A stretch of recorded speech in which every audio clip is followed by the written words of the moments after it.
আসসালামু আলাইকুম। আশা করছি সবাই ভালো আছেন, সুস্থ আছেন। আজকের এই ভিডিওতে যে বিষয় নিয়ে কথা বলবো সেটা হচ্ছে জার্মান ল্যাঙ্গুয়েজ। আপনারা অনেকেই আমাদের কাছে প্রশ্ন করেন, ভাইয়া জার্মান ল্যাঙ্গুয়েজ শেখা কি অনেক কঠিন? আমি যদি রেগুলার পড়াশোনা করি আসলে কি জার্মান ল্যাঙ্গুয়েজ শেখা সম্ভব? এই ভিডিওতে আপনাদের এই সকল প্রশ্নের আনসার করার চেষ্টা করব। ভিডিও শুরুতে আপনাদেরকে বলি, আপনারা জানেন যে গাইডলাইন টু জার্মানি একটা আউসবিল্ডিং প্রিপারেটরি কোর্স অফার করে থাকে সেই সকল স্টুডেন্টসদের জন্য যারা বাংলাদেশ থেকে জার্মানিতে আউসবিল্ডিং করার জন্য আসতে চান।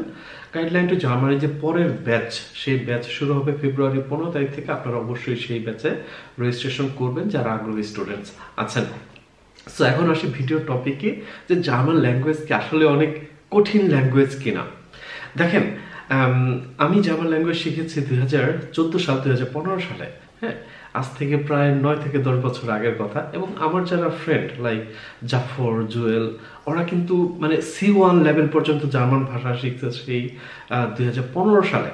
তারপরে তারা কিন্তু জার্মান ভাষায় কিন্তু জার্মানিতে মেকানিক্যাল ইঞ্জিনিয়ারিং পড়েছে জাফর, অটোমেশন ইঞ্জিনিয়ারিং পড়েছে জুয়েল, নিয়াজ অটোমেশন ইঞ্জিনিয়ারিং পড়েছে, গ্রাজুয়েশন করেছে, মাস্টার্স করেছে। সো বুঝতে পারতেছেন যে জার্মান ভাষার মতো একটা ভাষা মানে C1 লেভেল পর্যন্ত শিখে এবং সেই ভাষায় এখানে ইঞ্জিনিয়ারিং পড়াশোনা করা, ব্যাচেলর মাস্টার্স করা, ইটস এ হিউজ ডিল। কিন্তু জাফর, নিয়াজ, জুয়েল সেটা কিন্তু করে দেখিয়েছে। আমি ইংলিশ ভার্সনে পড়াশোনা করেছি বিকজ আমার যে জার্মান স্কিল 2015 সালে ততটা ভালো ছিল না একটা ইউনিভার্সিটিতে পড়াশোনা করার মতো। বাট আমি 2015 সালে B1 কমপ্লিট করেছি এবং B2 পর্যন্ত করেছি, বাট এক্সাম দেওয়া হয়নি আমার B2। বাট আমরা জার্মান শিখেছি ওই সময়, এবং আমাদের অভিজ্ঞতা যদি বলি আপনাদেরকে, তাহলে আমরা বলবো যে দেখেন জার্মান ল্যাঙ্গুয়েজটাকে না কখনোই মানে ডিফিকাল্ট মনে হয় নাই। ডিফিকাল্ট মনে হয় না, এটা খুবই মজার মনে হচ্ছে। এবং জার্মান ল্যাঙ্গুয়েজটা কিন্তু খুবই লজিক্যাল একটা ল্যাঙ্গুয়েজ। যদি আপনি সেই মজাটার সাথে শিখতে পারেন, হ্যাঁ, জার্মান ল্যাঙ্গুয়েজটার মধ্যে যদি আপনি সেই মজাটা খুঁজে নিতে পারেন, তাহলে কিন্তু আপনাকে এটা খুবই লজিক্যাল মনে হবে, খুবই ইন্টারেস্টিং মনে হবে। ঠিক আছে? তো এখানে ভয়ের কিছু নাই, এটা কোনো রকেট সায়েন্স না। অবশ্যই আমি বলবো না যে আপনি চুরি মেরে জার্মান ভাষা শিখবেন। বাংলাদেশে থাকতে অনেক বিজ্ঞাপন দেখতাম, হ্যাঁ 1 সপ্তাহে কোরিয়ান ভাষা শিখেন, 1 সপ্তাহ চাইনিজ ভাষা শিখেন। না, এরকম শর্টকাট নাই। আপনি যদি জার্মান ভাষা শিখতে চান, এটা একটা প্রসেস, আপনাকে স্টেপ বাই স্টেপ শিখতে হবে। আপনাকে একটা প্রসেসের মধ্যে দিয়ে যেতে হবে, মানে এটা একটা ল্যাংদি প্রসেস। কিন্তু আপনি যদি ল্যাংদি সময়টা, যদি আপনার মোটিভেশনটা ধরে রাখতে পারেন, ভাষাটার মধ্যে যদি আপনি কি বলে যে একটু মজা খুঁজে নিতে পারেন, হ্যাঁ, তাহলে কিন্তু ভাষাটা অনেক সহজ। ঠিক আছে? ইনিশিয়ালি আপনার কাছে টাফ মনে হতে পারে, বাট উইথ টাইম, কিছু সময় যখন যাবে, আপনি দেখবেন যে আস্তে আস্তে এই ভাষার যে ভেতরে যে মজাটা আছে সেটা বের হওয়া শুরু করবে আপনার কাছে। জার্মান ভাষা যে অনেক লজিক্যাল ভাষা, এবং সেটা কিন্তু আপনি ধীরে ধীরে বোঝা শুরু করবেন। ঠিক আছে? আপনারা ছোটবেলায় অনেকে আছেন না, লেগো খেলেছেন, একটা লেগোর সাথে আরেকটা লেগো যোগ করে আপনার একটা জিনিস তৈরি করতেন। জার্মান ভাষাটাও কিন্তু এরকম। ঠিক আছে?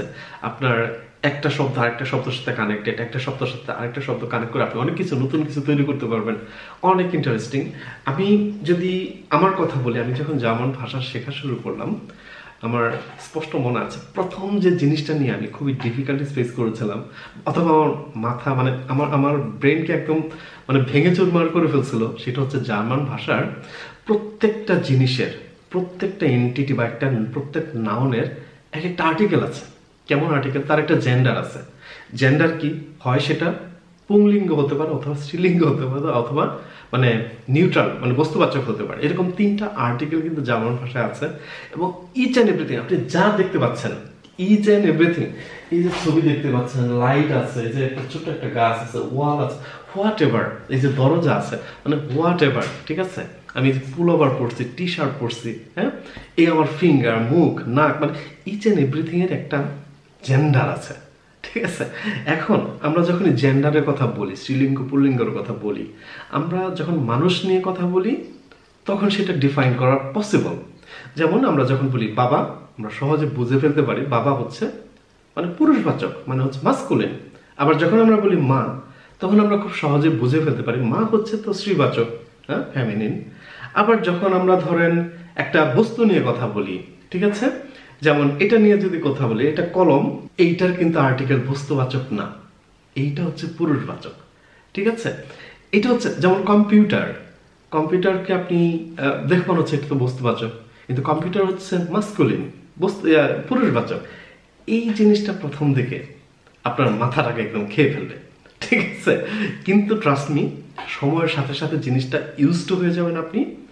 যখনই আপনি কোনো নাউন শিখবেন, ঠিক আছে, তখনই সেই নাউনের এই যে আর্টিকেল বা জেন্ডারের কথা বলতেছি, সেটা পুরুষবাচক না স্ত্রীবাচক না বস্তুবাচক, সেটা আপনাকে অবশ্যই সাথে সাথে শিখে ফেলতে হবে যখন আপনি কোনো মানে কি বলে যে কোনো বস্তু বা কোনো জিনিসের নাম শিখবেন, ঠিক আছে?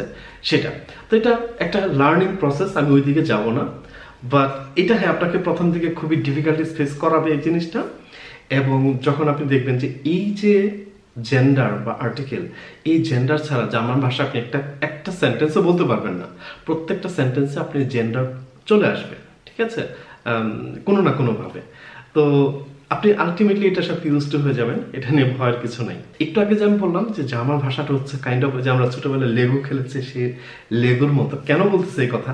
দেখেন, জার্মান ভাষায় কিন্তু অনেক বড় বড় শব্দ আছে, কিন্তু এই শব্দগুলা হয় কি, অনেকগুলো ছোট ছোট শব্দ মিলে আবার একটা বড় শব্দ তৈরি হয়, এবং সেটার যে অর্থ থাকে সেই অর্থ কিন্তু কানেক্টেড হয়, এবং সেটা উচ্চারণ করাও অনেক সহজ হয়।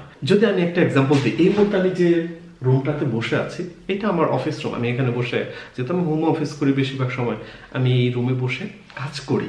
তো এখন জার্মান ভাষায় কাজের একটা জার্মান ওয়ার্ড হচ্ছে আরবাইট, ডি আরবাইট। তো এই আরবাইট হচ্ছে আপনার কাজ।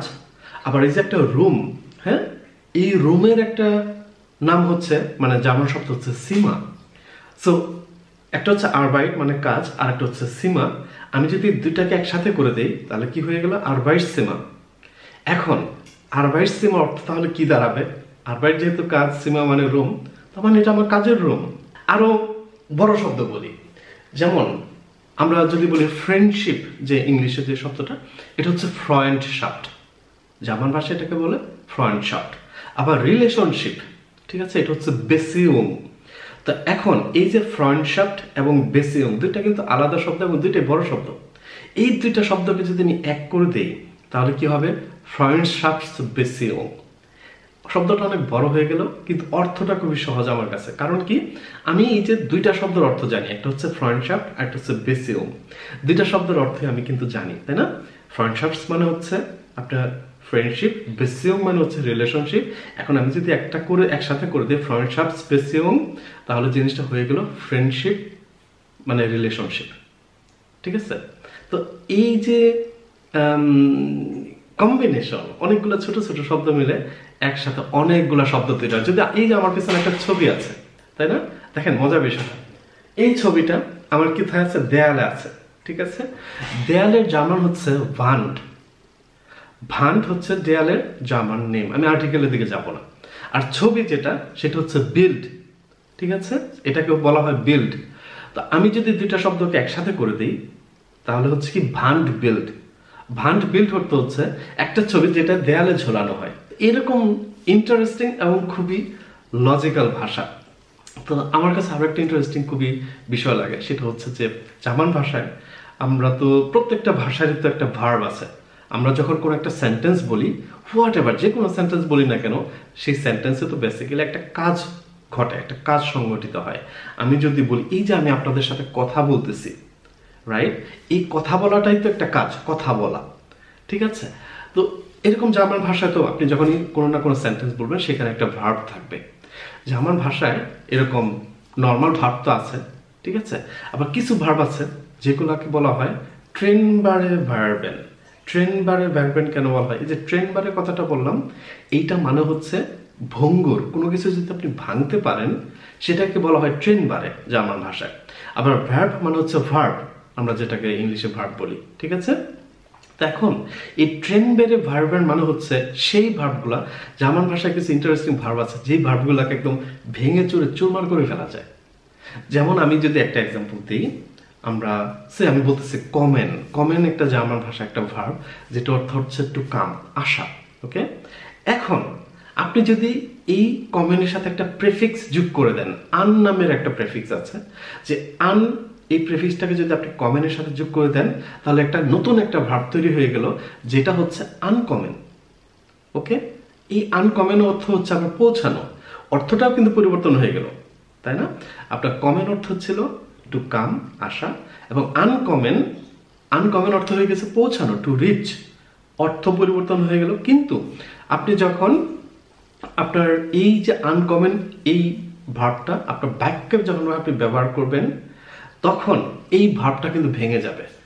প্রথমে বাক্যের সেকেন্ড পজিশন আপনার কমেন আসবে, লাস্ট পজিশনে বাক্যের একদম শেষে যে যে প্রেফিক্সটা যোগ করেছিলেন আপনি, সেটা আপনার বাক্যের শেষে চলে যাবে। ঠিক আছে, ইটস আ হিউজ ইন্টারেস্টিং, খুবই স্ট্রাকচারাল। ঠিক আছে, আমরা আবার ধরেন যে যখন জার্মান ভাষায় একটা স্টেটমেন্ট আপনি বলবেন, তখন আপনার কি বলে যে ভার্ব, এই ভার্বটা অলওয়েজ তার সেকেন্ড পজিশন হোল্ড করবে। অলওয়েজ ভার্ব হচ্ছে একটা সেন্টেন্সের বস, আপনার সাবজেক্ট অবজেক্টের আপনি কি বলবেন যে পজিশন পরিবর্তন করতে পারবেন, তো ভার্ব তার 2 নম্বর পজিশন কখনোই ছাড়বে না, যেটা হচ্ছে আউটজাগেজার্স যেটা বলে, বা আপনার স্টেটমেন্ট যেটা। কিন্তু জার্মান ভাষা আবার আরেক ধরনের সেন্টেন্স আছে যেটাকে নেবেনজার্স বলা হয়। ঠিক আছে, সাবঅর্ডিনেট ক্লজ। তো আপনি যখন এই সাবঅর্ডিনেট ক্লজ বা নেবেনজার্স তৈরি করবেন জার্মান ভাষায়, তখন এই যে 2 নম্বর পজিশনে যে ভার্বটা ছিল, সেই ভার্বটা 2 নম্বর পজিশন থেকে সেন্টেন্সের একদম শেষে চলে যায়। ঠিক আছে, খুবই এটাও একটা স্ট্রাকচার। তো খুবই স্ট্রাকচারাল একটা ভাষা, খুবই ইন্টারেস্টিং, মজার, লজিক্যাল একটা ল্যাঙ্গুয়েজ। আপনি যখন এই ভাষাটা শিখবেন, ঠিক আছে, প্রথম দিকে আমি বলছি যে হ্যাঁ একটু ডিফিকাল্টিস লাগবে, বিকজ এটা একটা লেংদি প্রসেস, একটা প্রসেস যেটা আপনার লম্বা সময় ধরে শিখতে হবে। প্রথম দিকে আমরা যে কোনো নতুন জিনিস শিখতে চাই না কেন, আমাদের কাছে সেটা নতুন, আমাদের কাছে সেটা কঠিন। কিন্তু সময়ের সাথে সাথে যখন আপনি ভাষাটার মধ্যে আপনি ইন্টারেস্ট ফিল করবেন, সেটা ভাষাটা মজাটা যখন নেওয়া শুরু করতে পারবেন, এই যে লজিকগুলো যখন আপনি ধরতে পারবেন, তখন অ্যাকচুয়ালি এই ভাষার আসল ইন্টারেস্টিং পার্টটা শুরু হবে, যখন আপনি এই ভাষাটা শেখা অনেক মানে এনজয় করবেন। ঠিক আছে, সো জার্মান ভাষা আমার কাছে কখনোই কঠিন মনে হয় নাই, অলওয়েজ আমার কাছে খুবই লজিক্যাল, খুবই ইন্টারেস্টিং মনে হয়েছে, এবং ইচ এন্ড এভরিডে আমরা কিছু না কিছু শিখতেছি। আমি মনে করি যে আপনারা যারা জার্মান ভাষা শিখতেছেন, ভয় পাবার কিছু নাই, একটু সময় নেন, রেগুলার পড়ার টেবিলে বসেন, আস্তে আস্তে ডে বাই ডে, ঠিক আছে, দেখবেন যে ভাষাটা সহজ হয়ে যাবে। এখানে খুবই ইম্পর্টেন্ট একটা পয়েন্ট হচ্ছে, এখানে আপনাকে প্রচুর ওয়ার্ডস শিখতে হবে। যে কোনো নতুন ভাষা শেখেন না কেন, আপনাকে প্রচুর শব্দ জানতে হবে। তো জার্মান ভাষাটাতেও কিন্তু সেম, ভোকাবুলারি আপনাকে হিউজ পরিমাণ ভোকাবুলারি শিখতে হবে। সো ভোকাবুলারি আমি কিভাবে শিখবো? আমি কি ডিকশনারি ধরে এরকম একটা একটা করে ভোকাবুলারি শিখে যাবো? নো, আপনি ভোকাবুলারি শিখবেন টেক্সট থেকে। আপনি ভোকাবুলারি শিখবেন লাইক আপনি একটা জার্মান পডকাস্ট শুনতেছেন, একটা শব্দ শুনলেন যেটা অর্থ আপনি জানেন না, সেটা আপনি সার্চ করবেন ডিকশনারি। আপনি ভোকাবুলারি শিখবেন, আপনি জার্মান মুভি দেখবেন, সেখানে আপনি একটা সেন্টেন্স দেখবেন, একটা স্টোরির মধ্যে থাকবেন, সেই স্টোরিতে যে আননোন শব্দগুলো থাকবে, আপনি সেই আননোন শব্দগুলো শিখবেন। এইভাবে আপনি ভোকাবুলারি শিখবেন। ঠিক আছে, which is very important vocabulary. আমাকে যদি কেউ জিজ্ঞেস করেন যে ভাই আমি জার্মান ভাষা শেখা শুরু করতেছি, আমি কোথায় ফোকাস করব, আমি বলবো যে আপনি ভোকাবুলারি শেখাতে ফোকাস করবেন। কিন্তু অবশ্যই আপনি একটা সিঙ্গেল শব্দ কখনোই শিখবেন না।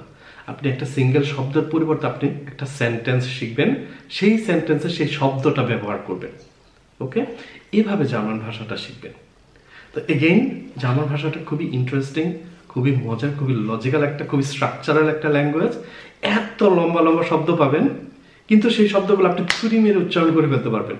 কারণ কি, একদম ভেঙে চুরে চুরমার করে ফেলা যায় শব্দগুলো।